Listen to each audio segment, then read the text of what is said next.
ಈ ಕದಂಬೋತ್ಸವವನ್ನು ಅತ್ಯಂತ ಸಂತೋಷದಿಂದ ಉದ್ಘಾಟನೆಯನ್ನು ಮಾಡಿದ್ದೇನೆ. ಜೊತೆಗೆ ನಾಡಿನ ಜನರಿಗೆ ಕದಂಬೋತ್ಸವದ ಶುಭಾಶಯಗಳನ್ನು ಕೋರ್ತಾ ಇದ್ದೇನೆ.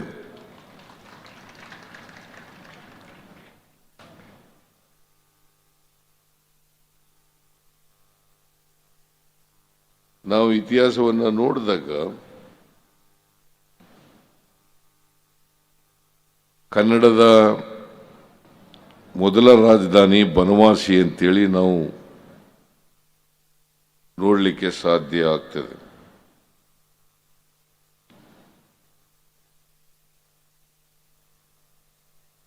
ಮತ್ತೆ ಕರ್ನಾಟಕದ ಪ್ರಥಮ ರಾಜ್ಯ ಅಂತಲೂ ಕೂಡ ಕರಿತೀವಿ ಇದನ್ನು.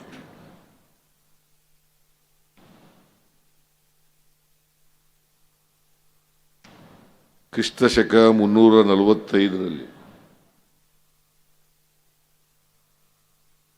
ಮಯೂರವರ್ಮ ಈ ರಾಜ್ಯವನ್ನು ಸ್ಥಾಪನೆ ಮಾಡಿದ. ಮಯೂರವರ್ಮ ಅವರ ರಾಜ್ಯದ ರಾಜಧಾನಿಯೇ ಬನವಾಸಿ ಅಂತೇಳಿ ಇವತ್ತು ಅದರ ನೆನಪಿಗೋಸ್ಕರವಾಗಿ ಅದನ್ನು ಸ್ಮರಿಸ್ಕೊಳ್ಳಿಕ್ಕೋಸ್ಕರವಾಗಿ ಈ ಕದಂಬೋತ್ಸವವನ್ನು ಆಚರಣೆ ಮಾಡ್ತಾ ಇದ್ದೀವಿ. ಇವತ್ತಿನ ಯುವ ಪೀಳಿಗೆಗೆ ಕರ್ನಾಟಕದ ಇತಿಹಾಸ ಗೊತ್ತಾಗಬೇಕು,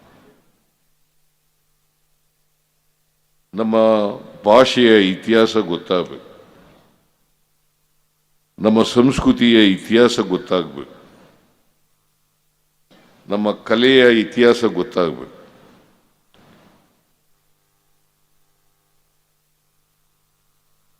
ಈ ಬನವಾಸಿ ಪಟ್ಟಣ ಇದೆಯಲ್ಲ, ಬಹಳ ಸುಂದರವಾದಂಥ ಪಟ್ಟಣ ಆಗಿತ್ತು ಆ ಕಾಲದಲ್ಲಿ.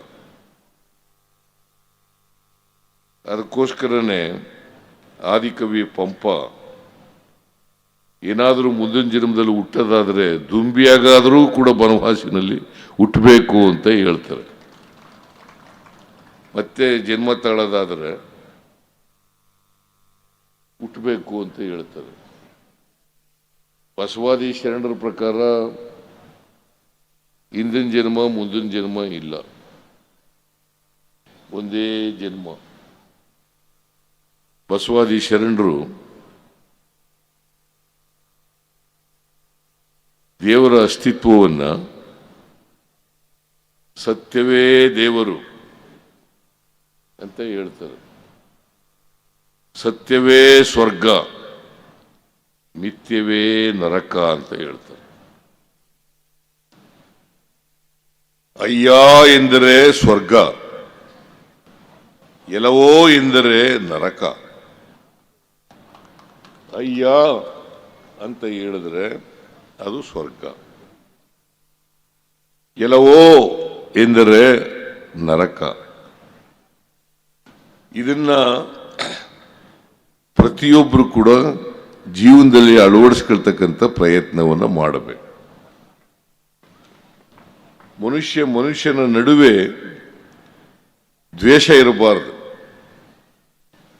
ಮನುಷ್ಯನ ನಡುವೆ ಪ್ರೀತಿ ಇರಬೇಕು. ಅದೇ ನಿಜವಾದಂಥ ಮನುಷ್ಯತ್ವ ಅಂತಕ್ಕಂಥದ್ದನ್ನ ಅರ್ಥ ಮಾಡ್ಕೋಬೇಕಾಗ್ತದೆ.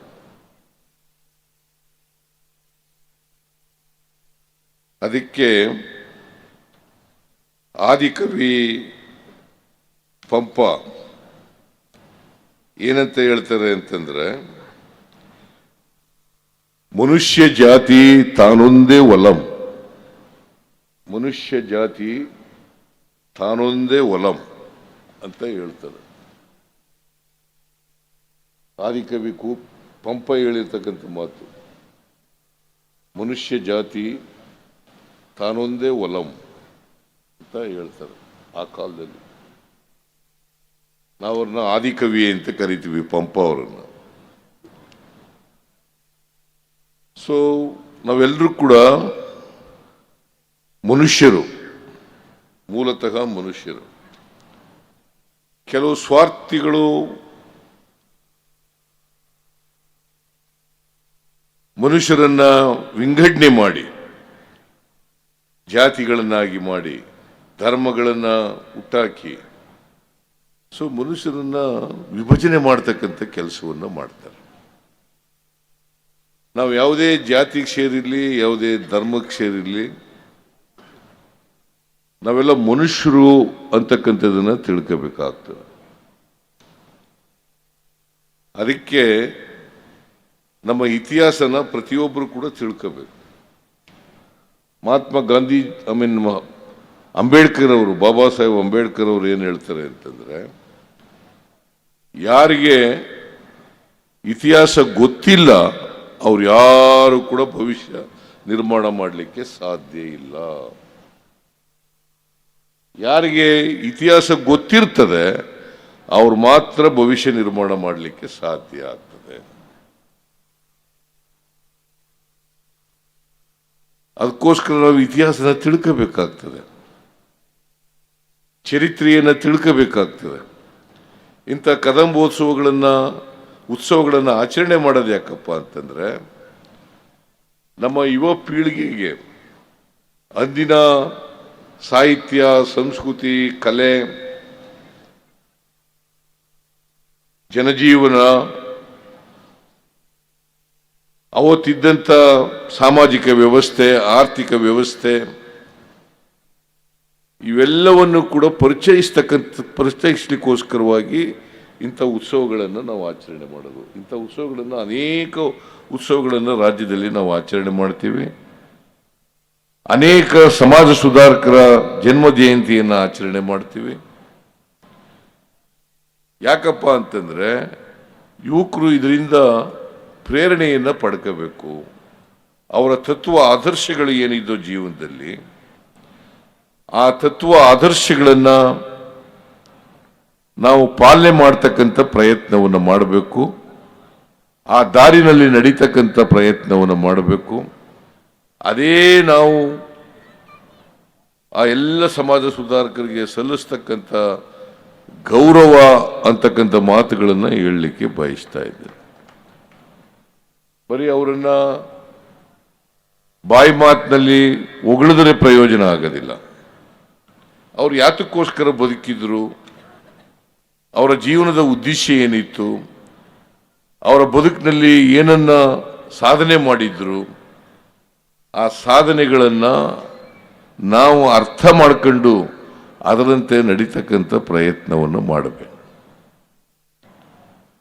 ಬುದ್ಧ, ಬಸವ, ಗಾಂಧಿ, ಅಂಬೇಡ್ಕರ್, ಕನಕದಾಸರು, ಹೀಗೆ ಅವರೆಲ್ಲ ಏನೆಲ್ಲ ಹೇಳಿದ್ರು ಈ ಸಮಾಜಕ್ಕೆ, ಇದನ್ನ ನಾವು ಪ್ರತಿಯೊಬ್ಬ ಭಾರತೀಯನು ಕೂಡ ಅರ್ಥ ಮಾಡ್ಕೋಬೇಕಾಗ್ತದೆ. ಕೆಲವು ಬಟ್ಟಬದ್ರ ಹಿತಾಸಕ್ತರು ದ್ವೇಷವನ್ನ ಹುಟ್ಟಾಕ್ತಕ್ಕಂಥ ಪ್ರಯತ್ನವನ್ನ ಮಾಡ್ತಾರೆ. ಜನರ ನಡುವೆ ದ್ವೇಷದ ಬೀಜಗಳನ್ನು ಬಿತ್ತಕ್ಕಂಥದ್ದು. ಆ ದ್ವೇಷದ ಬೀಜಗಳನ್ನು ಬಿತ್ತಿ ಮನುಷ್ಯನನ್ನ ದ್ವೇಷಿಸ್ತಕ್ಕಂಥ ಪರಿಸ್ಥಿತಿಯನ್ನು ನಿರ್ಮಾಣ ಮಾಡ್ತಾರೆ. ತಪ್ಪು ದಾರಿಗೆ ಎಳಿತಕ್ಕಂಥ ಪ್ರಯತ್ನವನ್ನು ಮಾಡ್ತಾರೆ. ಧರ್ಮದ ಹೆಸರಿನಲ್ಲಿ, ಜಾತಿ ಹೆಸರಿನಲ್ಲಿ ಇಂಥ ಕೆಲಸ ಮಾಡೋರ ಬಗ್ಗೆ ನಾವೆಲ್ಲರೂ ಕೂಡ ಎಚ್ಚರಿಕೆಯಿಂದ ಇರಬೇಕು ಅಂತಕ್ಕಂಥ ಮಾತುಗಳನ್ನು ಈ ಸಂದರ್ಭದಲ್ಲಿ ಹೇಳಲಿಕ್ಕೆ ಬಯಸ್ತಾ ಇದ್ದೀನಿ. ಬಾಬಾ ಸಾಹೇಬ್ ಅಂಬೇಡ್ಕರ್ ಅವರು, ಬಸವಾದಿ ಶರಣರು ಪ್ರತಿಪಾದಿಸಿದಂಥ ವಿಚಾರಗಳನ್ನ ನಮ್ಮ ಸಂವಿಧಾನದಲ್ಲಿ ಅಳವಡಿಸಿದ್ದಾರೆ. ನಮ್ಮ ಸಂವಿಧಾನ ಬಹಳ ಸ್ಪಷ್ಟವಾಗಿ ಹೇಳುತ್ತದೆ, ಸ್ವಾತಂತ್ರ್ಯ, ಸಮಾನತೆ, ಭ್ರಾತೃತ್ವ. ಯಾಕಂತಂದ್ರೆ ಸ್ವಾತಂತ್ರ್ಯ ಇಲ್ದೇನೆ ಸಮಾನತೆ ಆಗಲ್ಲ, ಸಮಾನತೆ ಇಲ್ದೇನೆ ಸ್ವಾತಂತ್ರ್ಯಕ್ಕೆ ಬೆಲೆ ಇಲ್ಲ. ಇವೆರಡೂ ಇರಬೇಕಾದ್ರೆ ಭ್ರಾತೃತ್ವ ಇರಬೇಕು. ಇದನ್ನ ನಾವು ಅರ್ಥ ಮಾಡ್ಕೋಬೇಕಾಗ್ತದೆ. ಅದಕ್ಕೆ ಸಂವಿಧಾನದಲ್ಲಿ ಬಹಳ ಸ್ಪಷ್ಟವಾಗಿ ಸಹಿಷ್ಣುತೆ ಮತ್ತು ಸಹಬಾಳ್ವೆ ಅಂತಕ್ಕಂಥ ವಿಚಾರಗಳನ್ನು ಹೇಳಿದ್ದಾರೆ. ಸಹಿಷ್ಣುತೆ ಮತ್ತು ಸಹಬಾಳ್ವೆ ಈ ಎರಡು ವಿಚಾರಗಳನ್ನು ಯಾಕೆ ನಮ್ಮ ಸಂವಿಧಾನದಲ್ಲಿ ಅಳವಡಿಸ್ಕೊಂಡಿದ್ದಾರೆ ಅಂತಂದ್ರೆ, ನಮ್ಮ ದೇಶದಲ್ಲಿ ಅನೇಕ ಜಾತಿಗಳಿದ್ದಾವೆ, ಅನೇಕ ಭಾಷೆಗಳಿದ್ದಾವೆ, ಅನೇಕ ಧರ್ಮಗಳಿದ್ದಾವೆ. ಅದಕ್ಕೆ ನಾವೆಲ್ಲ ಏನು ಹೇಳ್ತೀವಿ ಅಂತಂದ್ರೆ, ವೈವಿಧ್ಯತೆಯಲ್ಲಿ ಏಕತೆಯನ್ನು ನಾವು ಕಾಣಬೇಕು, ವೈವಿಧ್ಯತೆಯಲ್ಲಿ ಏಕತೆಯನ್ನು ಕಾಣಬೇಕು. ಅಂತಿಮವಾಗಿ ನಾವು ಸಮಾಜ ಇಷ್ಟೆಲ್ಲ ಜಾತಿ ವರ್ಣಗಳಿದ್ರೂ ಕೂಡ, ಭಾಷೆಗಳಿದ್ರೂ ಕೂಡ, ಅಂತಿಮವಾಗಿ ಮನುಷ್ಯರಿಂದ ಕೂಡಿರ್ತಕ್ಕಂಥ ಸಮಾಜವನ್ನು ನಿರ್ಮಾಣ ಮಾಡಬೇಕು, ಸಮಾನತೆಯ ಸಮಾಜವನ್ನು ನಿರ್ಮಾಣ ಮಾಡಬೇಕು, ಅಸಮಾನತೆ ಇರ್ತಕ್ಕಂಥ ಸಮಾಜವನ್ನು ತೊಡೆದಾಕಬೇಕು ಅಂತಕ್ಕಂಥದ್ದು ಮೂಲ ಉದ್ದೇಶ. ಸಂವಿಧಾನದಲ್ಲಿ ಇದಕ್ಕೆ ಹೆಚ್ಚು ಒತ್ತು ಕೊಡ್ತಕ್ಕಂಥ ಪ್ರಯತ್ನವನ್ನು ಬಾಬಾ ಸಾಹೇಬ್ ಅಂಬೇಡ್ಕರ್ ಅವರು ಮಾಡಿದ್ದಾರೆ. ಇದನ್ನ ನಾವೆಲ್ಲರೂ ಕೂಡ ಅರ್ಥ ಮಾಡ್ಕೋಬೇಕಾಗ್ತದೆ. ಅದಕ್ಕೆ ನಮ್ಮ ಸರ್ಕಾರ 2013ರಿಂದ 2018ರವರೆಗೆ ಇದ್ದಂಥ ಸಂದರ್ಭ ಇರ್ಬೋದು, ಈಗ ಮತ್ತೆ ಅಧಿಕಾರಕ್ಕೆ ಬಂದಿರತಕ್ಕಂಥ 2ನೇ ಬಾರಿಗೆ ಬಂದಿರತಕ್ಕಂಥ ಇರ್ಬೋದು, ಹಿಂದೆ ಕಾಂಗ್ರೆಸ್ ಪಕ್ಷ 83ರವರೆಗೆ ಸ್ವಾತಂತ್ರ್ಯ ಬಂತವಿಂದ ದೀರ್ಘವಾಗಿ ಅಧಿಕಾರ ಮಾಡಿತ್ತು. ನಾನು ಮುಖ್ಯಮಂತ್ರಿಯಾಗಿ 2013ರಿಂದ 2018ರವರೆಗೆ, 2023ರಿಂದ ಮತ್ತೆ ಮುಖ್ಯಮಂತ್ರಿ ಆಗಿದ್ದೀನಿ 2ನೇ ಬಾರಿಗೆ. ನಾವು 2013ರಿಂದ 2018ರವರೆಗೆ ಇದ್ದಾಗ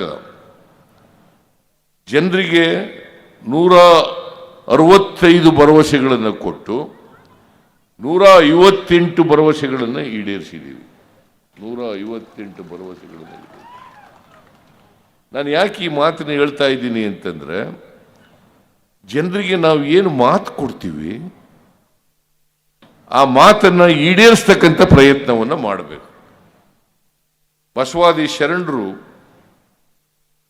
ನುಡಿದಂತೆ ನಡೆದರು, ನುಡಿದಂತೆ ನಡೆದರು, ನಡೆದಂತೆ ನುಡಿದರು. ಅವರ ಕೃತಿಗೂ ಅವರ ಮಾತಿಗೂ ವ್ಯತ್ಯಾಸ ಇರಲಿಲ್ಲ. ನಮ್ಮ ಸರ್ಕಾರಕ್ಕೆ ಪ್ರೇರಣೆ ಏನಪ್ಪ ಅಂತಂದ್ರೆ, ಬಸವಾದಿ ಶರಣರು, ಅಂಬೇಡ್ಕರ್, ಗಾಂಧಿ ಅಂತಕ್ಕಂಥ ಮಾತುಗಳನ್ನು ಹೇಳಲಿಕ್ಕೆ ಬಯಸ್ತಾ ಇದ್ದೆ. ನಾನು ಆಗ ಮುಖ್ಯಮಂತ್ರಿ ಆಗಿರುವಾಗ ಅನ್ನಭಾಗ್ಯ, ಕ್ಷೀರಭಾಗ್ಯ, ಇಂದಿರಾ ಕ್ಯಾಂಟೀನ್, ಕೃಷಿ ಭಾಗ್ಯ, ಶಾದಿ ಭಾಗ್ಯ, ಶೂ ಭಾಗ್ಯ, ಹೀಗೆ ಅನೇಕ ಭಾಗ್ಯಗಳ ಮೂಲಕ ಸಮಾಜದಲ್ಲಿರ್ತಕ್ಕಂಥ ಬಡವರು, ದಲಿತರು, ಹಿಂದುಳಿದವರು, ಅಲ್ಪಸಂಖ್ಯಾತರು, ಮಹಿಳೆಯರು, ಇವರಿಗೆ ಆರ್ಥಿಕವಾಗಿ, ಸಾಮಾಜಿಕವಾಗಿ ಶಕ್ತಿ ತುಂಬತಕ್ಕಂಥ ಕೆಲಸವನ್ನು ಮಾಡೋದು. ಆದರೂ ನಾವು ಮತ್ತೆ 2018ರಲ್ಲಿ ಅಧಿಕಾರಕ್ಕೆ ಬರೋಕ್ಕಾಗಲಿಲ್ಲ. 2023ರಲ್ಲಿ ನಾವು ಮತ್ತೆ ಅಧಿಕಾರಕ್ಕೆ ಬಂದರು. ಜನರ 136 ವಿಧಾನಸಭಾ ಕ್ಷೇತ್ರಗಳಲ್ಲಿ ನಮಗೆ ಗೆಲುವನ್ನು ಕೊಟ್ಟರು. 136 ಸ್ಥಾನಗಳಲ್ಲಿ ನಮಗೆ ಗೆಲುವನ್ನು ಕೊಟ್ಟರು. ನಾವು ಚುನಾವಣೆಗಿಂತ ಮುಂಚಿತವಾಗಿ ಈ ರಾಜ್ಯದ ಜನರಿಗೆ ಭರವಸೆಗಳನ್ನು ಕೊಟ್ಟಿದ್ದೆವು, ಅನೇಕ ಭರವಸೆಗಳನ್ನು ಕೊಟ್ಟಿದ್ದು. ಅಲ್ಲಿ ಪ್ರಮುಖವಾದಂಥ ಭರವಸೆಗಳು 5 ಗ್ಯಾರಂಟಿಗಳನ್ನು ಕೊಟ್ಟಿದ್ದೆವು. ಶಕ್ತಿ ಯೋಜನೆ ಅಂತಕ್ಕಂಥದ್ದು ಮೊದಲನೇ ಗ್ಯಾರಂಟಿ, ಗೃಹ ಜ್ಯೋತಿ ಅಂತಕ್ಕಂಥದ್ದು 2ನೇ ಗ್ಯಾರಂಟಿ, ಗೃಹಲಕ್ಷ್ಮಿ ಅಂತಕ್ಕಂಥದ್ದು 3ನೇ ಗ್ಯಾರಂಟಿ, ಅನ್ನಭಾಗ್ಯ ಅಂತಕ್ಕಂಥದ್ದು 4ನೇ ಗ್ಯಾರಂಟಿ, ಯುವ ನಿಧಿ ಅಂತಕ್ಕಂಥದ್ದು 5ನೇ ಗ್ಯಾರಂಟಿ.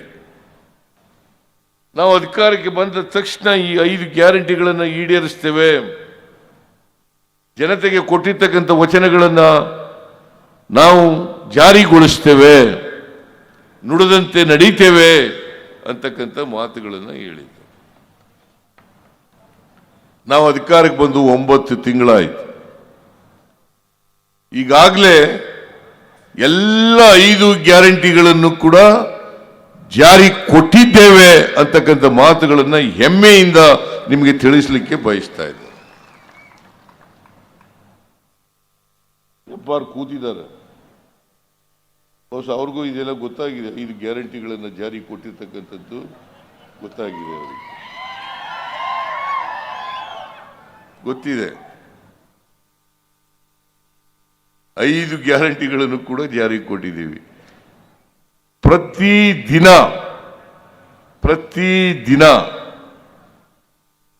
50 ರಿಂದ 55 ಲಕ್ಷ ಮಹಿಳೆಯರು ಕರ್ನಾಟಕದಲ್ಲಿ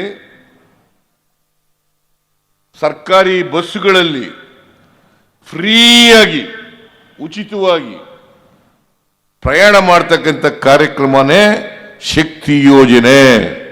ಯಾಕಂತಂದ್ರೆ ಜನರ ಕೈಗೆ ಹಣ ಉಳಿಸಬೇಕು, ಜನರ ಕೈಗೆ ಹಣ ಸಿಕ್ಕಬೇಕು, ಕೊಂಡ್ಕೊಳ್ತಕ್ಕಂಥ ಶಕ್ತಿಯನ್ನೇ ಹೆಚ್ಚು ಮಾಡಬೇಕು ಅನ್ನೋ ಕಾರಣಕ್ಕೋಸ್ಕರ ಇವತ್ತು ಉಚಿತವಾಗಿ ಮಹಿಳೆಯರನ್ನು ಕರ್ಕೊಂಡು ಹೋಗ್ತಾ ಇದ್ದೀವಿ. ಬಸ್ನಲ್ಲಿ ಪ್ರಯಾಣ ಮಾಡಲಿಕ್ಕೆ ಕರ್ಕೊಂಡು ಹೋಗ್ತಾ ಇದ್ದೀವಿ. ನನಗೆ ಧರ್ಮಸ್ಥಳದ ಹೆಗ್ಡೆಯವರು ಒಂದು ಪತ್ರ ಬರೆದಿದ್ರು, ಈ ಕಾರ್ಯಕ್ರಮನ ಪ್ರಶಂಸೆ ಮಾಡಿ ಪತ್ರ ಬರೆದಿದ್ರು. ಏನಂತ ಪತ್ರ ಬರೆದಿದ್ರು ಅಂದರೆ, ಸಿದ್ದರಾಮಯ್ಯನವರೇ, ನೀವು ಶಕ್ತಿ ಯೋಜನೆ ಕಾರ್ಯಕ್ರಮವನ್ನು ಜಾರಿ ಮಾಡಿ ಭಾಳ ಒಳ್ಳೆ ಕೆಲಸ ಮಾಡಿದ್ದೀರಿ. ಹೆಣ್ಮಕ್ಳು ಈಗ ದೇವಸ್ಥಾನಕ್ಕೆ ಬರೋದು ಜಾಸ್ತಿ ಆಗಿದೆ, ನಮ್ಮ ಉಂಡಿನೂ ಕೂಡ ಜಾಸ್ತಿ ಆಗ್ತಾ ಇದೆ ಅಂತಕ್ಕಂಥ ಪತ್ರವನ್ನು ಬರೆದಿದ್ರು. ಬರೀ ಧರ್ಮಸ್ಥಳಕ್ಕೆ ಒಂದಕ್ಕೆ ಹೋಗ್ತಾ ಇಲ್ಲ, ಈ ರಾಜ್ಯದ ಅನೇಕ ದೇವಸ್ಥಾನಗಳಿಗೆ ಭೇಟಿ ಕೊಡ್ತಕ್ಕಂಥ ಕೆಲಸವನ್ನು ಮಾಡ್ತಾ ಇದ್ದಾರೆ ಹೆಣ್ಮಕ್ಳು. ಅನೇಕ ಪ್ರವಾಸೋದ್ಯಮ ಕೇಂದ್ರಗಳಿಗೆ ಭೇಟಿ ಕೊಡ್ತಕ್ಕಂಥ ಕೆಲಸವನ್ನು ಮಾಡ್ತಾ ಇದ್ದಾರೆ. ಅವರ ನೆಂಟರ ಮನೆಗಳಿಗೆ, ಸ್ನೇಹಿತರ ಮನೆಗಳಿಗೆ, ಅವರ ತಾಯಿ ಮನೆಗಳಿಗೆ ಹೋಗ್ತಕ್ಕಂಥ ಕೆಲಸವನ್ನು ಮಾಡ್ತಾ ಇದ್ದಾರೆ. ನಾನು ಯಾಕೆ ಈ ಮಾತು ಹೇಳ್ತಾ ಇದ್ದೀನಿ ಅಂದರೆ, ಬಸ್ಸಿಗೆ ಕೊಡ್ತಿದ್ದಂಥ ಹಣ ಇವತ್ತು ಅವ್ರ ಹತ್ರ ಉಳಿತಾಯ ಆಗ್ತಾ ಇದೆ. ಭಕ್ತಿ ಕೊಡ್ತಿದ್ದಂಥ ಹಣ ಉಳಿತಾಯ ಆಗ್ತಾ ಇದೆ. ಹಾಗೇನೆ ಗೃಹಲಕ್ಷ್ಮಿ ಅಂತಕ್ಕಂಥ ಯೋಜನೆಯನ್ನು ಒಂದು ಜಾರಿ ಕೊಟ್ಟಿದ್ದೀವಿ. ಅದು ಒಂದು ಗ್ಯಾರಂಟಿ. ಈಗ ಮನೆ ಯಜಮಾನಿಗೆ ತಿಂಗಳಿಗೆ 2,000 ರೂಪಾಯಿ ಕೊಡ್ತೀವಿ. ಮನೆ ಯಜಮಾನಿಗೆ ತಿಂಗಳಿಗೆ 2,000 ರೂಪಾಯಿ, ಸುಮಾರು 1,17,00,000 ಯಜಮಾನಿಯರಿಗೆ, ಪ್ರತಿ ಯಜಮಾನಿಗೆ 2,000 ರೂಪಾಯಿ, 1,17,00,000. ಅಷ್ಟು ಜನರಿಗೆ 2,000 ರೂಪಾಯಿ ಇವತ್ತು ಅವ್ರಿಗೆ ಕೊಂಡ್ಕೊಳ್ತಕ್ಕಂಥ ಶಕ್ತಿ ಜಾಸ್ತಿ ಆಯಿತು. ಗೃಹ ಜ್ಯೋತಿ ಅಂತಕ್ಕಂಥ ಕಾರ್ಯಕ್ರಮ 200 ಯೂನಿಟ್ ವರೆಗೆ ಯಾರು ಬಿಲ್ ಕೊಡಬೇಕಾಗಿಲ್ಲ.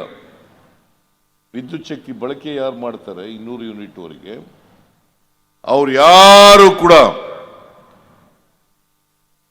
₹1 ಬಿಲ್ ಕೊಡಬೇಕಾಗಿಲ್ಲ. ಅಷ್ಟು ಹಣ ಅವ್ರಿಗೆ ಉಳಿತಾಯ ಆಗ್ತದೆ. ನಾನು ಅನ್ನಭಾಗ್ಯ ಕಾರ್ಯಕ್ರಮ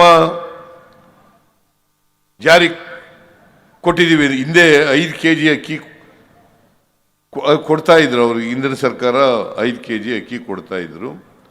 ನಾನು ಹಿಂದೆ 2013ರಿಂದ 2018 ಇರುವಾಗ 7 kg ಅಕ್ಕಿಯನ್ನು ಫ್ರೀಯಾಗಿ ಕೊಡ್ತಾ ಇದ್ದೆ. ಯಾಕಂತಂದ್ರೆ ಯಾರು ಕೂಡ ಹಸಿದು ಮಲಗಬಾರದು.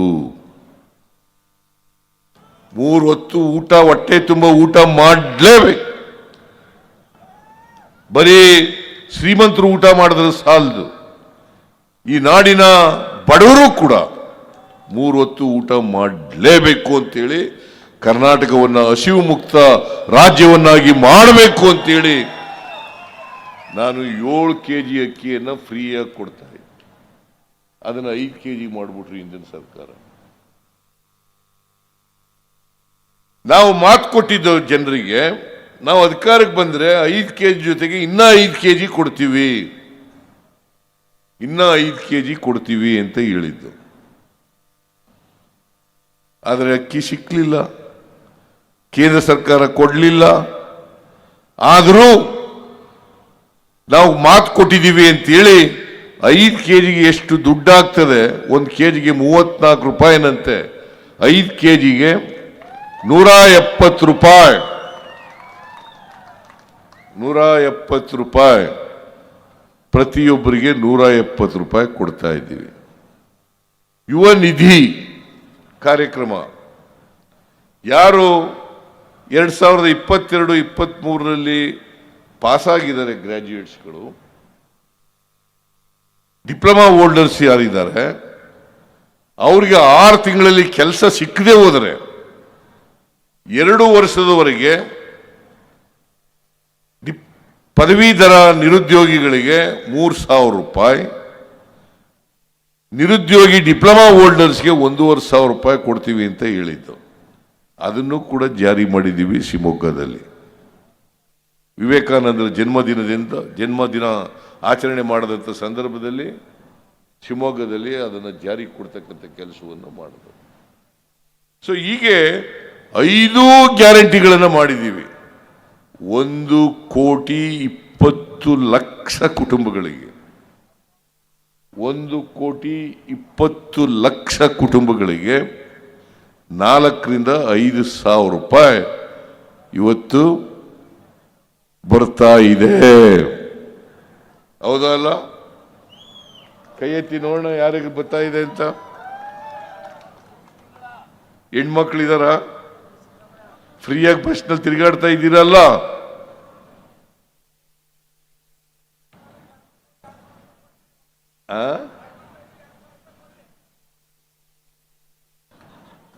ಹೆಣ್ಮಕ್ಳು ಫ್ರೀಯಾಗಿ ತಿರುಗಾಡ್ತಾ ಇದ್ದೀರಲ್ವಾ?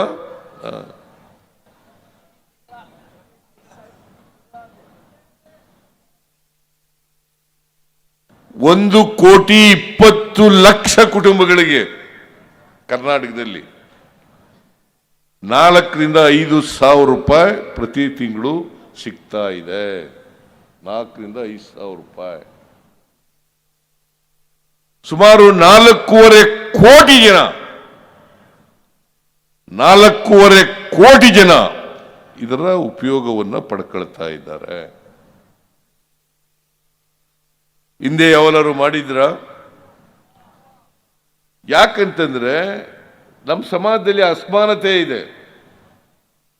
ಅಸಮಾನತೆ ನಿವಾರಣೆ ಆಗಿ ಎಲ್ಲರೂ ಮುಖ್ಯವಾಹಿನಿಗೆ ಬರಬೇಕು ಅಂತಂದ್ರೆ ಅವರಿಗೆ ಆರ್ಥಿಕ ಸಾಮಾಜಿಕ ಶಕ್ತಿ ಬರಬೇಕು. ಅದನ್ನೇ ಬಾಬಾ ಸಾಹೇಬ್ ಅಂಬೇಡ್ಕರ್ ಅವರು ಹೇಳಿದ್ರು, ನಮ್ಮ ದೇಶಕ್ಕೆ ರಾಜಕೀಯ ಸ್ವಾತಂತ್ರ್ಯ ಸಿಕ್ಕಿದ್ರೆ ಸಾಲದು, ಆ ರಾಜಕೀಯ ಸ್ವಾತಂತ್ರ್ಯ ಸಾರ್ಥಕ ಆಗಬೇಕಾದ್ರೆ ಎಲ್ಲ ಬಡವರಿದಾರಲ್ಲ, ದಲಿತರಿದಾರಲ್ಲ, ಹಿಂದುಳಿದವರಿದ್ದಾರಲ್ಲ, ಅಲ್ಪಸಂಖ್ಯಾತರಿದ್ದಾರಲ್ಲ, ಮಹಿಳೆಯರಿದ್ದಾರಲ್ಲ, ಅವ್ರಿಗೆ ಸಾಮಾಜಿಕ ಆರ್ಥಿಕ ಶಕ್ತಿ ತುಂಬತಕ್ಕಂಥದ್ದಾದಾಗ ಮಾತ್ರ, ಅವರಿಗೆ ಆರ್ಥಿಕ ಸಾಮಾಜಿಕ ಸ್ವಾತಂತ್ರ್ಯ ಸಿಕ್ಕಿದಾಗ ಮಾತ್ರ ರಾಜಕೀಯ ಸ್ವಾತಂತ್ರ್ಯಕ್ಕೆ ಅರ್ಥ ಬರ್ತದೆ.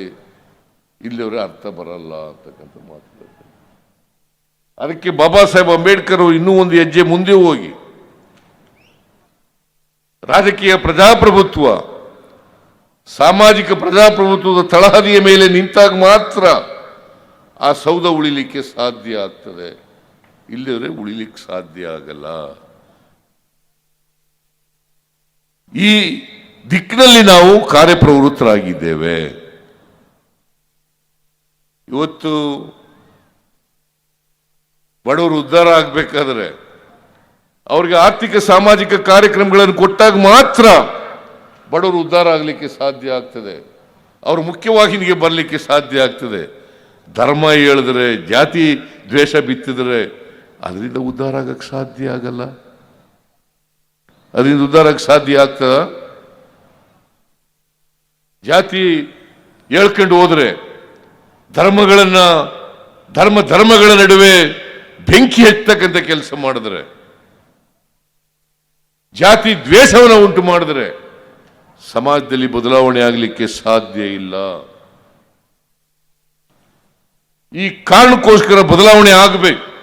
ಯಾಕಂದ್ರೆ ಬಸವಾದಿ ಶರಣರು 850 ವರ್ಷಗಳ ಹಿಂದೆನೇ ಹೇಳಿದ್ರು, ಇವನಾರವ ಎಂದೆನಿಸದಿರಯ್ಯ, ಇವ ನಮ್ಮವ ಎಂದೆನಿಸಯ್ಯ, ನಿನ್ನ ಮನೆಯ ಮಗನೆಂದೆನಿಸಯ್ಯ ಕೂಡಲ ಸಂಗಮ ದೇವ ಅಂತ ಹೇಳಿ ಅಲ್ವಾ? ನಮ್ಮವರು ಅಂತ ಹೇಳಿದ್ರು, ಎಲ್ಲರೂ ನಮ್ಮವರು ಅಂತ ಹೇಳಿ ಅಂತ ಹೇಳಿದ್ರು. ಕುವೆಂಪು ಅವರು ಒಂದು ಮಾತನ್ನ ಹೇಳಿದ್ರು, ಪ್ರತಿ ಮಗುವು ಹುಟ್ಟುವಾಗ ವಿಶ್ವಮಾನವನಾಗಿ ಹುಟ್ಟುತ್ತದೆ. ಬೆಳೀತಾ ಬೆಳೀತಾ ನಮ್ಮಲ್ಲಿ ಜಾತಿ ವ್ಯವಸ್ಥೆ ಇರೋದ್ರಿಂದ ಅಲ್ಪಮಾನವನಾಗ್ಬಿಡ್ತಾರೆ. ಪ್ರತಿಯೊಬ್ಬರು ಕೂಡ ವಿಶ್ವಮಾನವರು ಆಗ್ಬೇಕು.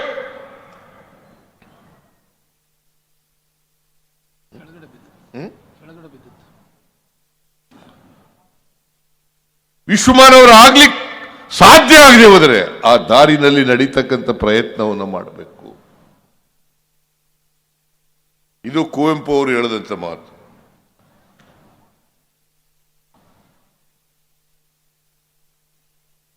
ಸಾಮಾಜಿಕ ನ್ಯಾಯದ ಕಲ್ಪನೆಯನ್ನ ಬಸವಾದಿ ಶರಣರು ಮಾಡಿದರು.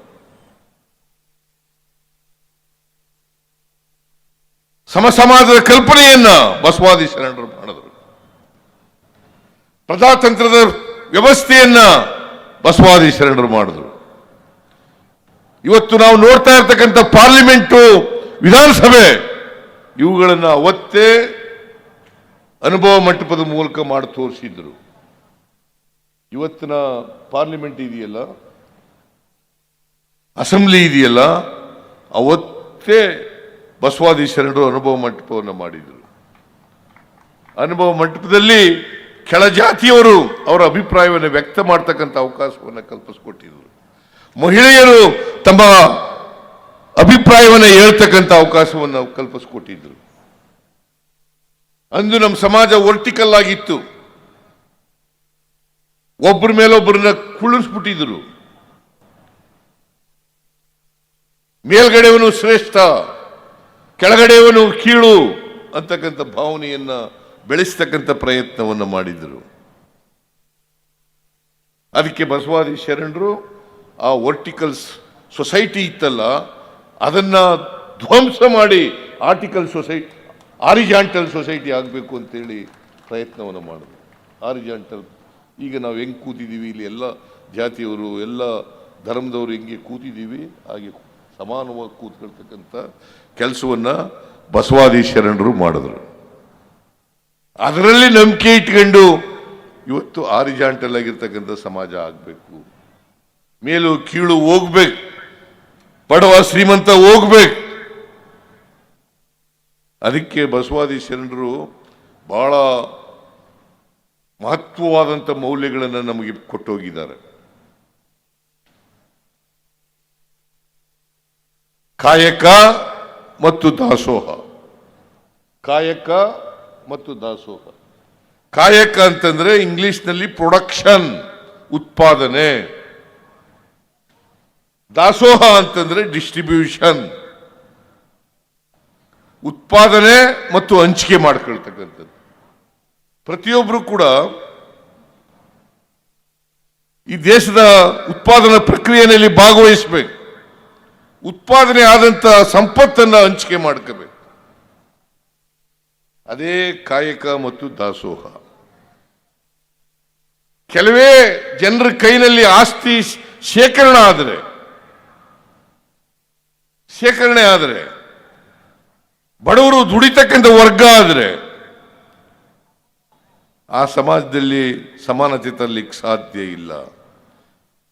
ಅದಕ್ಕೆ ಬಾಬಾ ಸಾಹೇಬ್ ಅಂಬೇಡ್ಕರ್ ಇನ್ನೊಂದು ಹೇಳಿದ್ರು, ಅಧಿಕಾರ ಮತ್ತು ಸಂಪತ್ತು ಕೆಲವೇ ಜನರ ಕೈನಲ್ಲಿ ಕೇಂದ್ರೀಕೃತ ಆಗಬಾರದು, ಬಲಾಢ್ಯರ ಕೈನಲ್ಲಿ ಕೇಂದ್ರೀಕೃತ ಆಗಬಾರದು.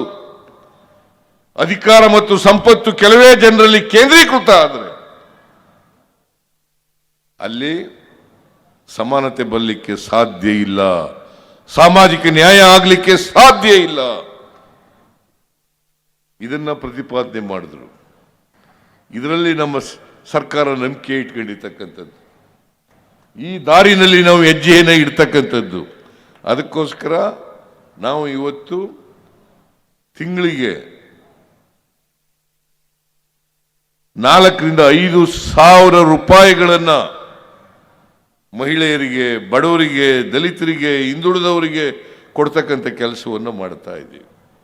ಬಹಳ ಜನ ಹೇಳಿದ್ರು, ನಮ್ಮ ವಿರೋಧಿಗಳು ಹೇಳಿದ್ರು, ಈ 5 ಗ್ಯಾರಂಟಿಗಳನ್ನು ಜಾರಿ ಮಾಡಕ್ ಸಾಧ್ಯ ಇಲ್ಲ, ಒಂದು ವೇಳೆ ಮಾಡಿದ್ರೆ ಕರ್ನಾಟಕ ರಾಜ್ಯ ಆರ್ಥಿಕವಾಗಿ ದಿವಾಳಿ ಆಗ್ಬಿಡ್ತದೆ, ಆರ್ಥಿಕವಾಗಿ ದಿವಾಳಿ ಆಗ್ತದೆ. 2023-24ರಲ್ಲಿ ನಾವು ಅಧಿಕಾರಕ್ಕೆ ಬಂದ ಮೇಲೆ ಈ 5 ಗ್ಯಾರಂಟಿಗಳಿಗೆ 36,000 ಕೋಟಿ ರೂಪಾಯಿಗಳನ್ನು ಖರ್ಚು ಮಾಡಿದ್ದೀವಿ.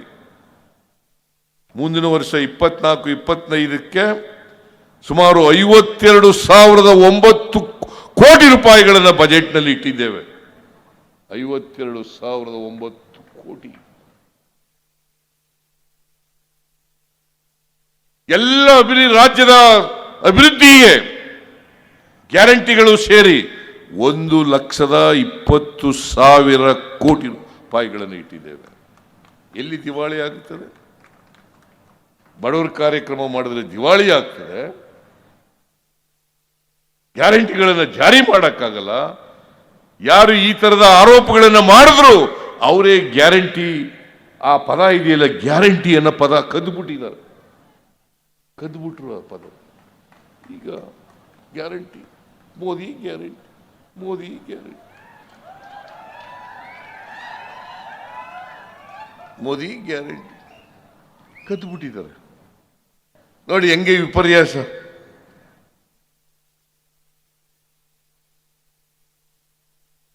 ವಿಪರ್ಯಾಸ ನೋಡಿ ಹೇಗೆ. ಯಾರು ಗ್ಯಾರಂಟಿಗಳನ್ನು ಅವಹೇಳನ ಮಾಡ್ತಾ ಇದ್ರು ಅವರೇ ಇವತ್ತು ಕದ್ದು ಅದನ್ನೇ ಅಡ್ವರ್ಟೈಸ್ಮೆಂಟ್ ಕೊಡೋದು, ಮೋದಿ ಗ್ಯಾರಂಟಿ, ಮೋದಿ ಗ್ಯಾರಂಟಿ. ಸಿದ್ದರಾಮಯ್ಯನವರು ಹೇಳಿದ್ರೆ ಅದು ದಿವಾಳಿ ಆಗ್ಬಿಡ್ತದೆ ರಾಜ್ಯ. ಅದೇ ಬಿಜೆಪಿಯವರು, ನರೇಂದ್ರ ಮೋದಿ ಅವರು ಹೇಳಿದ್ರೆ ದೇಶ ಉದ್ಧಾರ ಆಗ್ಬಿಡ್ತದೆ. ಈ ತರದ ಮಾತುಗಳನ್ನ ನಮ್ಮ ದೇಶದಲ್ಲಿ ಕೇಳ್ತೇವೆ. ಇದನ್ನೇ ಪ್ರತಿಪಾದನೆ ಮಾಡ್ತಕ್ಕಂಥ, ಬೆಂಬಲಿಸ್ತಕ್ಕಂಥ ಜನರು ಕೂಡ ಇದ್ದಾರೆ. ಎಚ್ಚರಿಕೆಯಾಗಿರ್ಬೇಕು. ಕರ್ನಾಟಕಕ್ಕೆ ಇವತ್ತು ಅನ್ಯಾಯ ಆಗ್ತಾ ಇದೆ. ನಾವು ಕರ್ನಾಟಕದಲ್ಲಿ 4,30,000 ಕೋಟಿಗೂ ಹೆಚ್ಚು ತೆರಿಗೆಯನ್ನು ಕೇಂದ್ರ ಸರ್ಕಾರಕ್ಕೆ ಕೊಡ್ತೀವಿ. 4,30,000ಕ್ಕೂ ಹೆಚ್ಚು ಕೊಡ್ತೀವಿ. ಆದರೆ ನಮಗೆ ವಾಪಸ್ ಬರೋದು ಎಷ್ಟಪ್ಪ ಅಂತಂದ್ರೆ 50,257 ಕೋಟಿ. 50,257 ಕೋಟಿ ಅಂದ್ರೆ 100 ರೂಪಾಯಿ ಕೊಟ್ಟರೆ ಕೇಂದ್ರ ಸರ್ಕಾರಕ್ಕೆ ನಮಗೆ ವಾಪಸ್ ಬರೋದು ಬರೀ 13 ರೂಪಾಯಿ ಮಾತ್ರ. ಇದು ಅನ್ಯಾಯ ಅಂತ ಹೇಳಿದ್ರೆ ದೇಶ ವಿಭಜನೆ ಮಾಡಕ್ ಕೊಟ್ಟಿದ್ದಾರೆ ಸಿದ್ದರಾಮಯ್ಯ. ಇದು ವಿಭಜನೆ ಮಾಡಕ್ ಕೊಟ್ಟಿರೋದ? ಅನ್ಯಾಯ ಆಗಿದೆ. ಅನ್ಯಾಯ ಸರಿಪಡಿಸಿ. ನಾವು ಉತ್ತರದ ರಾಜ್ಯಗಳಿಗೆ ಕೊಡಬೇಡಿ ಅಂತ ಹೇಳಲ್ಲ, ಆದರೆ ಕರ್ನಾಟಕಕ್ಕೆ ಅನ್ಯಾಯ ಮಾಡಬೇಡಿ. ಇವತ್ತು ತೆರಿಗೆ ವಸೂಲಿನಲ್ಲಿ ಕರ್ನಾಟಕ ರಾಜ್ಯ ಇಡೀ ದೇಶದಲ್ಲಿ number 2, Maharashtra number 1, Karnataka number 2. ಅಂತ ರಾಜ್ಯಕ್ಕೆ ಅನ್ಯಾಯ ಮಾಡ್ತಿರಲ್ಲ. GST ಕಲೆಕ್ಷನ್ ನಲ್ಲಿ 18% ನಾವು ಇವತ್ತು 18%. ಇಡೀ ದೇಶದಲ್ಲಿ 1ನೇ ಸ್ಥಾನದಲ್ಲಿದ್ದೀವಿ ನಾವು. ಗುಜರಾತ್ ಅಂತ ಹೊಗಳ್ಕತ್ತಾರಲ್ಲ, ಅವರು 8% ಅವ್ರು ಮಾಡಿರೋದು. ನಾವು 18%, ಮಹಾರಾಷ್ಟ್ರ 14%, ಇಡೀ ದೇಶದಲ್ಲಿ 14%, ನಾವು 18%. ಇಷ್ಟೊಂದು ತೆರಿಗೆ ಕೊಡ್ತಕ್ಕಂಥ ರಾಜ್ಯಗಳಿಗೆ ಕತ್ ಕುಯ್ಬೇಡ್ರಪ್ಪ, ಕತ್ ಕುಯ್ಬೇಡಿ, ಅನ್ಯಾಯ ಮಾಡಬೇಡಿ, ಅಭಿವೃದ್ಧಿ ಆಗ್ತಕ್ಕಂಥ ರಾಜ್ಯವನ್ನ ಹಿಂದಕ್ಕೆ ಎಳಿಬೇಡಿ ಅಂತ ಎಲ್ಲ ನಾವು ಪ್ರತಿಪಾದನೆ ಮಾಡಿದ್ರೆ, ರಾಜ್ಯದ ಪರವಾಗಿ, ಬಡವರ ಪರವಾಗಿ, ರಾಜ್ಯದ ಅಭಿವೃದ್ಧಿ ಪರವಾಗಿ ಮಾತಾಡಿದ್ರೆ, ನಮ್ಮ ವಿರೋಧಿಗಳು ಯಾವ ಅನ್ಯಾಯ ಮಾಡ್ತಾ ಇದ್ದಾರಲ್ಲ, ಕೇಂದ್ರ ಸರ್ಕಾರ ಅದರ ಪರವಾಗಿ ಮಾತಾಡ್ತಾ ಇದ್ದಾರಲ್ಲ, ಈ ಅನ್ಯಾಯನ ಸಹಿಸ್ಕೋಬೇಕಾ? ನನ್ನ ಪ್ರಕಾರ ಯಾರು ಈ ಅನ್ಯಾಯವನ್ನ ಬೆಂಬಲಿಸ್ತಾರೆ ಅವರು 7 ಕೋಟಿ ಕನ್ನಡಿಗರಿಗೆ ಮಾಡ್ತಕ್ಕಂಥ ದ್ರೋಹ ಅಂತಕ್ಕಂಥ ಮಾತುಗಳನ್ನು ಹೇಳಲಿಕ್ಕೆ ಬಯಸ್ತಾ ಇದ್ದೆ. ಕನ್ನಡಿಗರಿಗೆ ಮಾಡ್ತಕ್ಕಂಥ ದ್ರೋಹ. ನೀವು ಎಚ್ಚರ ವಹಿಸ್ಬೇಕು, ಅಷ್ಟೇನೆ. ನೀವು ಎಚ್ಚರ ವಹಿಸ್ಬೇಕು.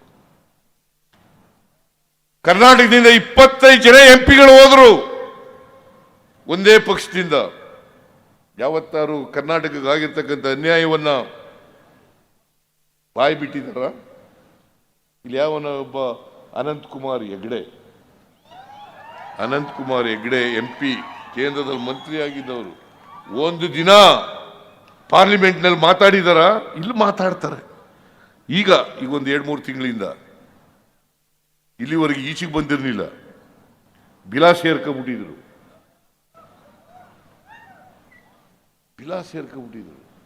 ಈಗ ಸಿದ್ದರಾಮಯ್ಯನ ಸಿಂಗುಲರ್ನಲ್ಲಿ ಮಾತಾಡೋದು. ಆ ಸಿಂಗುಲರ್ನಲ್ಲಿ ಮಾತಾಡೋದು ನನಗೇನಾಗೋದಿಲ್ಲ, ನನಗೇನು ಗೌರವಕ್ಕೆ ಚ್ಯುತಿ ಬರಲ್ಲ. ಅವ್ರ ಸಂಸ್ಕೃತಿ ತೋರಿಸ್ತದೆ ಅಷ್ಟೇನೆ. ಅವ್ರ ಸಂಸ್ಕೃತಿ ತೋರಿಸ್ತದೆ. ಅವ್ರು ಏನ್ ತಿಳ್ಕೊಬಿಟ್ಟಿದ್ದಾರೆ ಅಂತಂದ್ರೆ, ಹಿಂದುತ್ವದ ಬಗ್ಗೆ ಮಾತಾಡಿದ್ರೆ,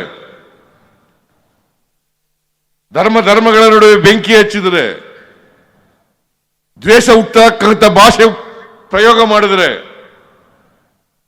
ನಾವು ರಾಜಕೀಯವಾಗಿ ಉಳಿತೇವೆ ಅಂತಕ್ಕಂಥ ಭಾವನೆ ಇಟ್ಕೊಂಡು ಮಾಡ್ತಾ ಇದ್ದಾರೆ. ದಯಮಾಡಿ ಇಂಥ ಜನರಿಗೆ ನೀವು ಕಡಿವಾಣ ಹಾಕಬೇಕು, ತಕ್ಕ ಪಾಠವನ್ನು ಕಲಿಸ್ಬೇಕು ಅಂತೇಳಿ ನಿಮ್ಮಲ್ಲಿ ಅತ್ಯಂತ ಕಳಕಳಿಯಿಂದ ಪ್ರಾರ್ಥನೆಯನ್ನು ಮಾಡಲಿಕ್ಕೆ ಮಾಡಬೇಕು. ಯಾರು ನಿಮ್ಮ ಪರ ಇದ್ದಾರೆ, ಯಾರು ಬಡವರ ಪರ ಇದ್ದಾರೆ, ಯಾರು ಸಾಮಾಜಿಕ ನ್ಯಾಯದ ಪರ ಇದ್ದಾರೆ, ಯಾರು ಮಹಿಳೆಯರ ಪರ ಇದ್ದಾರೆ, ಯಾರು ರೈತರ ಪರ ಇದ್ದಾರೆ, ನೀವು ಅವ್ರ ಪರವಾಗಿ ನಿಲ್ಲಬೇಕಾದದ್ದು ನಿಮ್ಮ ಜಾಣ್ಮೆ, ರಾಜಕೀಯ ಜಾಣ್ಮೆ ಅಂತಕ್ಕಂಥದ್ದನ್ನು ಇವತ್ತು ತಿಳಿಸ್ಲಿಕ್ಕೆ ಬಯಸ್ತಾ ಇದ್ದೇನೆ. ಈ ದಿಕ್ಕಿನಲ್ಲಿ ಉತ್ತರ ಕನ್ನಡ ಜನ ಬಹಳ ರಾಜಕೀಯವಾಗಿ ಪ್ರಬುದ್ಧರು. ಇವನ್ನೆಲ್ಲ ವಿಚಾರ ಮಾಡಬೇಕು. ಯಾರು ನಿಮ್ಮ ಪರವಾಗಿರೋರು, ಯಾರು ನಿಮ್ಮ ಆರ್ಥಿಕ ಸಾಮಾಜಿಕ ಬೆಳವಣಿಗೆಗೆ ಅಡ್ಡ ಬರೋರು ಯಾರು, ನಿಮ್ಮನ್ನ ದಾರಿ ತಪ್ಪಿಸೋರು ಯಾರು, ಇದನ್ನ ಅರ್ಥ ಮಾಡ್ಕೊಳ್ತಕ್ಕಂಥದ್ದು ಬಹಳ ಅಗತ್ಯ. ನೀವು ಅರ್ಥ ಮಾಡ್ಕೊಳ್ತೀರಿ ಅಂತಕ್ಕಂಥ ನಂಬಿಕೆ, ವಿಶ್ವಾಸ ನನಗಿದೆ. ನಂಬಿಕೆ, ವಿಶ್ವಾಸ ಇದೆ. ಬರ್ತಕ್ಕಂಥ ದಿನಗಳಲ್ಲಿ ಇವತ್ತೇನು ನಮಗೆಲ್ಲ ಆಶೀರ್ವಾದ ಮಾಡಿದ್ರಿ ಕಳೆದ ವಿಧಾನಸಭಾ ಚುನಾವಣೆ ನೋಡಿ, 5 ಜನ ಎಷ್ಟು ಜನ ಗೆದ್ದಿದ್ದೀರಿ? ಸತೀಶ್ ಶೈಲ್, ಭೀಮಣ್ಣ ನಾಯ್ಕ್, ಮಂಕಾಳ ವೈದ್ಯ, ದೇಶಪಾಂಡೆ 4 ಜನ ಗೆದ್ದಿದ್ದೀರಿ. 6ರಲ್ಲಿ 4 ಜನ ಗೆದ್ದಿದ್ದೀರಿ. 4 ಜನರನ್ನ ಗೆಲ್ಲಿಸ್ಕೊಟ್ಟಿದ್ದೀರಿ. ಅದಕ್ಕೋಸ್ಕರ ನಿಮಗೆ ಕೋಟಿ ಕೋಟಿ ನಮಸ್ಕಾರಗಳನ್ನು ತಿಳಿಸ್ಲಿಕ್ಕೆ ಬಯಸ್ತಾ ಇದ್ದೀನಿ. ಮುಂದೆನೂ ಕೂಡ ನಿಮ್ಮ ಆಶೀರ್ವಾದ ನಮ್ಮ ಮೇಲೆ ಇರಲಿ. ಮುಂದೆನೂ ಕೂಡ ನಿಮ್ಮ ಆಶೀರ್ವಾದ ಇರಲಿ. ಸುಮ್ಮನೆ ಈ ದ್ವೇಷ ಹುಟ್ಟಾಕವ್ರಿಗೆ, ಜಾತಿನ ಎತ್ಕಟ್ಟವರಿಗೆ, ಧರ್ಮಗಳ ಬಗ್ಗೆ ಬೆಂಕಿ ಹಾಕೋವ್ರ ಬಗ್ಗೆ ಅವ್ರಿಗೆ ಓಟ್ ಹಾಕಕ್ಕೆ ಹೋಗ್ಬೇಡಿ. ಯಾರು ಜನರ, ಈಗ ನಾವು ನೋಡಿ ಈ 5 ಗ್ಯಾರಂಟಿಗಳು ಕೊಟ್ಟಿದ್ದೀವಲ್ಲ, ಅದರಲ್ಲಿ ಯಾವುದೇ ಪಕ್ಷ ಇಲ್ಲ, ಯಾವುದೇ ಜಾತಿ ಇಲ್ಲ, ಯಾವುದೇ ಧರ್ಮ ಇಲ್ಲ, ಎಲ್ರಿಗೂ ಕೊಟ್ಟಿದ್ದೀವಿ. ಬಿಜೆಪಿ ಬಡವರಿಗೂ ಸಿಕ್ಕಿಲ್ವಾ? ಬಿಜೆಪಿ ಬಡವರಿಗೂ ಸಿಕ್ಕಿಲ್ವಾ? ಅದರಿಂದ ಎಲ್ಲ ಸಮಾಜದಲ್ಲಿರ್ತಕ್ಕಂಥ ಎಲ್ಲ ಬಡವರು, ಯಾವುದೇ ಪಕ್ಷಕ್ಕೆ ಸೇರಲಿ, ಯಾವುದೇ ಧರ್ಮಕ್ಕೆ ಸೇರಿರಲಿ, ಯಾವುದೇ ಜಾತಿಗೆ ಸೇರಿರಲಿ, ಎಲ್ಲ ಬಡವರಿಗೆ, ಎಲ್ಲ ಬಡ ಮಹಿಳೆಯರಿಗೆ ಎಲ್ರಿಗೂ ಅನುಕೂಲ ಆಗ್ತಕ್ಕಂಥ ಕೆಲಸವನ್ನು ಮಾಡಿದ್ದೀವಿ. ಒಟ್ಟಾರೆಯಾಗಿ ಅವರಿಗೆ ಆರ್ಥಿಕವಾಗಿ, ಸಾಮಾಜಿಕವಾಗಿ ಶಕ್ತಿ ತುಂಬಬೇಕು. ಸಂವಿಧಾನ ಹೇಳ್ತಕ್ಕಂಥ ರೀತಿಯಲ್ಲಿ ನಡೀತಕ್ಕಂಥ ಪ್ರಯತ್ನವನ್ನು ಮಾಡ್ತಾ ಇದ್ದೀವಿ. ಸಮಾಜದ ಸಮಗ್ರ ಅಭಿವೃದ್ಧಿ ಆಗಬೇಕು. ಇವತ್ತು ಹೆಬ್ಬಾರ್ ಅವರು ಹೇಳಿದ್ರು, ನಾನು ಹಿಂದೆ ಮುಖ್ಯಮಂತ್ರಿ ಆಗಿರುವಾಗ, ಅವರು MLA ಆಗಿರುವಾಗ ಮಾಡದಂಥ ಕೆಲಸಗಳನ್ನೆಲ್ಲ ಹೇಳಿದ್ದಾರೆ. ಅಟ್ಲೀಸ್ಟ್ ನೀವು ಹೇಳಿದ್ದೀರಿ ಅನ್ನೋದಕ್ಕೋಸ್ಕರ ನಿಮಗೆ ಧನ್ಯವಾದಗಳನ್ನು ಹೇಳಲಿಕ್ಕೆ ಬಯಸ್ತೇನೆ. ದೇಶಪಾಂಡೆ ಅವರು ಮಂತ್ರಿ ಆಗಿದ್ರು, ಅವರು ಜಿಲ್ಲಾ ಉಸ್ತುವಾರಿ ಸಚಿವರು. ಅವರು ಯಾವತ್ತೂ ಕೂಡ ಜಿಲ್ಲೆಯ ಅಭಿವೃದ್ಧಿಯನ್ನು ಬಯಸ್ತಾ ಇದ್ರು. ಅವರು ಮಂತ್ರಿ ಆಗಿರುವಾಗ, ಜಿಲ್ಲಾ ಮಂತ್ರಿ ಆಗಿರುವಾಗ ಜಿಲ್ಲೆಯ ಅಭಿವೃದ್ಧಿ ನಾವು ಯಾರು ಕೂಡ ಅವ್ರಿಗೆ ಇಲ್ಲ ಅಂತ ಹೇಳ್ತಾನೇ ಇರಲಿಲ್ಲ. ಅವ್ರು ಏನು ಹೇಳಿದ್ರು ಮಾಡಿಕೊಡ್ತಿದ್ರು. ಏನಪ್ಪ ದೇಶಪಾಂಡೆ?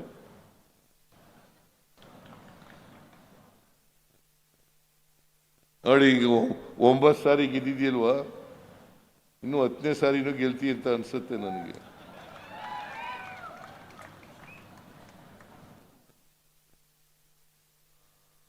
ಸೊ ಅದರಿಂದ ನೀವೆಲ್ಲರೂ ಕೂಡ ಮುಂದೆ ಬರ್ತಕ್ಕಂಥ ಚುನಾವಣೆಯಲ್ಲಿ ನಮಗೆ ಆಶೀರ್ವಾದ ಮಾಡಬೇಕು ಅಂತ ಕೇಳ್ಕೊಂಡು, ಈ ಕದಂಬೋತ್ಸವ ಇದನ್ನು ಅತ್ಯಂತ ಸಂತೋಷದಿಂದ ಉದ್ಘಾಟನೆ ಮಾಡಿದ್ದೀನಿ. ಈ ಮೂಲಕ ಯುವಜನರಿಗೆ ನಮ್ಮ ನಾಡಿನ ಇತಿಹಾಸ, ನಮ್ಮ ನಾಡಿನ ಸಂಸ್ಕೃತಿ, ನಮ್ಮ ನಾಡಿನ ಸಾಹಿತ್ಯ, ನಮ್ಮ ನಾಡಿನ ಕಲೆ, ಯಾರ್ಯಾರು, ಯಾಕಂತಂದರೆ ಇದು ಹಿಂದೆ ರಾಜರ ಕಾಲ ಇತ್ತು, ಈಗ ಪ್ರಜಾಪ್ರಭುತ್ವದ ಕಾಲ. ಸ್ವಾತಂತ್ರ್ಯ ಬಂದ ಮೇಲೆ ಪ್ರಜಾಪ್ರಭುತ್ವ. ಹಿಂದೆ ಎಲ್ಲ ರಾಜರುಗಳಿದ್ರು, ಸುಮಾರು 560 ರಾಜರುಗಳಿದ್ರು. 560 ರಾಜರುಗಳಿದ್ರು. ಆಗ ಅವರ ಒಗ್ಗಟ್ಟು ಇಲ್ಲದೆ ಇರೋದ್ರಿಂದಲೇ ಮುಸಲ್ಮಾನರು, ಮೊಘಲರು 600 ವರ್ಷ ಆಳಿದ್ರು, ಬ್ರಿಟಿಷ್ನವರು 200 ವರ್ಷ ಆಳಿದ್ರು. ಈಗ ನಮಗೆ ಸ್ವಾತಂತ್ರ್ಯ ಬಂದಿದೆ. ಈ ಸ್ವಾತಂತ್ರ್ಯ ಉಳಿಸ್ಕೊಳ್ತಕ್ಕಂಥ, ಪ್ರಜಾಪ್ರಭುತ್ವ ಉಳಿಸ್ಕೊಳ್ತಕ್ಕಂಥ, ಸಂವಿಧಾನ ರಕ್ಷಣೆ ಮಾಡ್ತಕ್ಕಂಥ ಕೆಲಸವನ್ನು ನಾವು ನೀವೆಲ್ಲ ಮಾಡಬೇಕು. ಯಾಕಂತಂದರೆ ಸಂವಿಧಾನಕ್ಕೆ ಧಕ್ಕೆ ತರ್ತಕ್ಕಂಥ ಪ್ರಯತ್ನಗಳು ನಡೀತಾ ಇದ್ದಾವೆ. ಇದೇ ನಮ್ಮ ಯಾರವರು ಅನಂತಕುಮಾರ್ ಹೆಗ್ಡೆ, ನಾವು ಅಧಿಕಾರಕ್ಕೆ ಬಂದಿರೋದೇ ಸಂವಿಧಾನ ಬದಲಾವಣೆ ಮಾಡೋಕ್ಕೆ. ಯಾಕಪ್ಪ? ಸಮಾನತೆ ಹೇಳ್ತದೆ ಅಂತಲ್ಲ, ಎಲ್ರಿಗೂ ಸಮಾನ ಅವಕಾಶಗಳನ್ನು ಕೊಡಬೇಕು ಅಂತ ಹೇಳ್ತದೆ ಅನ್ನೋ ಕಾರಣಕ್ಕೋಸ್ಕರ ಇವರಿಗೆ ಸಂವಿಧಾನದ ಬಗ್ಗೆ ಗೌರವನೇ ಇಲ್ಲ. ಇದನ್ನು ನೀವು ಅರ್ಥ ಮಾಡ್ಕೋಬೇಕಾಗ್ತದೆ. ಇಷ್ಟು ವಿಚಾರಗಳನ್ನು ನಿಮ್ಮ ಮುಂದೆ ಪ್ರಸ್ತಾಪ ಮಾಡಿ, ನನಗೆ ಈ ಕದಂಬೋತ್ಸವದಲ್ಲಿ ಭಾಗವಹಿಸಲಿಕ್ಕೆ ಅವಕಾಶ ಕಲ್ಪಿಸಿಕೊಟ್ಟಂಥ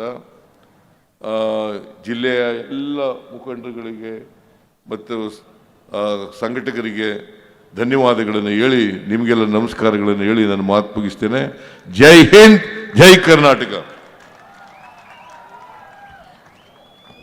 ಹೃತ್ಪೂರ್ವಕ ವಂದನೆಗಳು, ಉದ್ಘಾಟನಾ ನುಡಿಗಳನ್ನು ಆಡಿದಂಥ ಮಾನ್ಯ ಮುಖ್ಯಮಂತ್ರಿಗಳಾದಂಥ ಸಿದ್ದರಾಮಯ್ಯ ಸರ್ ಅವರಿಗೆ ಈಗ ವಂದನಾರ್ಪಣೆಯನ್ನು ಸಲ್ಲಿಸಲಿಕ್ಕಾಗಿ ನಾನು ಬರಮಾಡ್ಕೊಳ್ತಾ ಇದ್ದೇನೆ. ಮುಖ್ಯ ಕಾರ್ಯನಿರ್ವಹಣಾಧಿಕಾರಿಗಳು, ಜಿಲ್ಲಾ ಪಂಚಾಯತ್ ಉತ್ತರ ಕನ್ನಡ ಜಿಲ್ಲೆಯ ಈಶ್ವರ್ ಕುಮಾರ್ ಕಾಂದೂ ಸರ್ ಅವರು, IAS ಅಧಿಕಾರಿಗಳನ್ನು. ಎಲ್ಲರಿಗೆ ನಮಸ್ಕಾರ. ನಮ್ಮ ಕನ್ನಡ ನಾಡಿನ ಪ್ರಥಮ ರಾಜಧಾನಿ